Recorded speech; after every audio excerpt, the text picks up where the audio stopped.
One thing that I've learnt is that it's so important to stay calm in trading when you take a loss, even when you take a win. You know, you can't celebrate, you can't be jumping up on your chair and going crazy. None of that. You need to be as emotionless as possible in this game.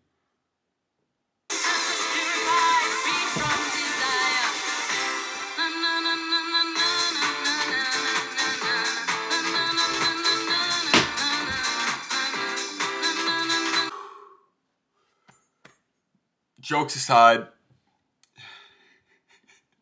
let's hop into the charts real quick, and I'll go over the win that I took today. Um, it was a pretty clean day for the most part. You just had to be patient here and wait for setups, and that's what I did. Let's see. So looking at the 5 minute, the first thing I realized going into the day, I'll start off with this, is that we had a huge move during Asia and London session. So this move was about 300 points, I believe. Yeah, 300 point move.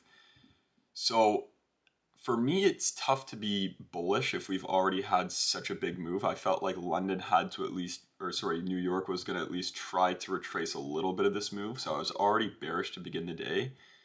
And then hopping onto the 5 minute here, I saw that we had these relative equal lows. So that was one target. And then I also noticed that we had untapped data lows. So we took the data highs here, but we kept the data lows. We had another set of, I guess you could say, relative equal lows.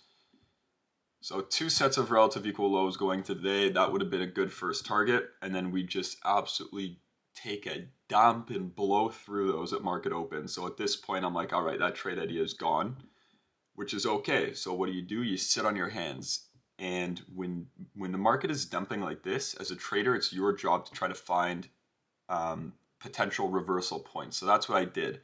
And a good way to look for potential reversals is look for the higher time frame. Look on the higher time frame for certain PD arrays. So for example, right here we have a 1 hour gap in discount. So you could look at that and go, okay, price is probably going to want to retrace into this 1 hour, and then we might get a bullish reaction out of it.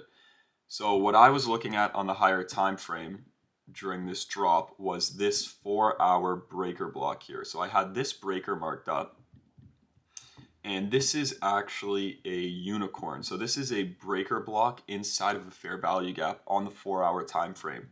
So this is a very powerful PD array. So I had this marked up, and I was waiting for this to get tapped on the 1 minute, and then that's when I was going to start looking for longs here. So I hopped onto the one.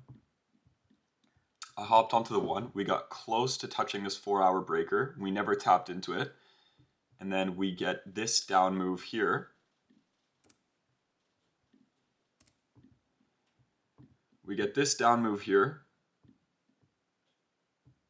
Tapping into the 4 hour breaker. We put in this fair value gap. We have a set of somewhat relative equal lows down here. So we sweep these with this manipulation leg. Close above this 1 minute fair value gap, and at this point I'm starting to look for longs. This trade just looks super juicy to me. We have relative equal highs up here, so that's a very good draw on liquidity. So again, manipulation below these lows. We're in the bullish 4 hour unicorn, bullish 4 hour breaker. We close above this fair value gap, inversing it. I believe I waited for a little bit of a retrace, or maybe I think I entered a little bit early on this candle. So I entered right about here and then sold at the top of this candle for about 23 points. So the reason I sold there, I really shouldn't have, to be honest with you, because when you're coming out of such a powerful PD array like a 4 hour, you can expect, a relatively big push out of that. The push might not be huge on the 4 hour, but a small push on the 4 hour is going to be massive on the 1. So again, that's something I got to work on. Although we did have this bearish 5 minute here, so this was scaring me a little bit. So I sold at the top of this candle. I'll show the executions for about 23 points, made about just under 1% on the day, $400. But again, you can see that this thing just kept pushing. It pushed for another, 50 points. And again, it's so easy to say in hindsight, but if you're coming out of, you know, like a 1 hour or 4 hour gap and prices supporting that, you can expect a relatively big move. And that's what we get. We get a decent sized move on the 1 minute. So again, that's something I got to work on. I got to work on, you know, holding these trades longer. I really probably just, oh my gosh, I should have put a hard stop below this order block once we closed above it. So maybe something like this, and probably targeted, an ideal target would have been this 5 minute high in premium here. So as you can see, we tap into that 5 minute, we actually end up inversing this 5 minute here. So you could have taken this trade, we inverse it on this candle, retest it, and then tap into this 5 minute here, this 5 minute in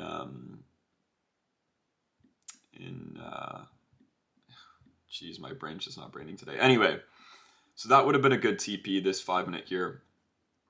But what can you do? It's still a win. I'm happy with that. But again, something I got to work on is just holding these trades a little bit longer. So this again was the trade. Stop would have been below this gap. So you're looking at like a 1 to 1.4. It's not bad, but it could be a lot better. And yeah, that's basically it. That's a trade for the day. We've been very patient for the most part this week. I think this is the first trade I've actually taken this week. And tomorrow, unfortunately, I'm not going to be on the charts because I'm flying to Vancouver to visit some family out there. But I'll bring the camera and then hopefully make a couple videos, couple more lifestyle videos, and just, you know, put some fun stuff out. So keep your eyes peeled for that. And yeah, that's basically it. I'm going to have some more trading videos out next week for you guys. So for now, yeah, that's it. Small week, $400 win on the week, but you know, we'll take it. Discipline's getting a lot better. And yeah, I'm happy with the way I'm trading, man.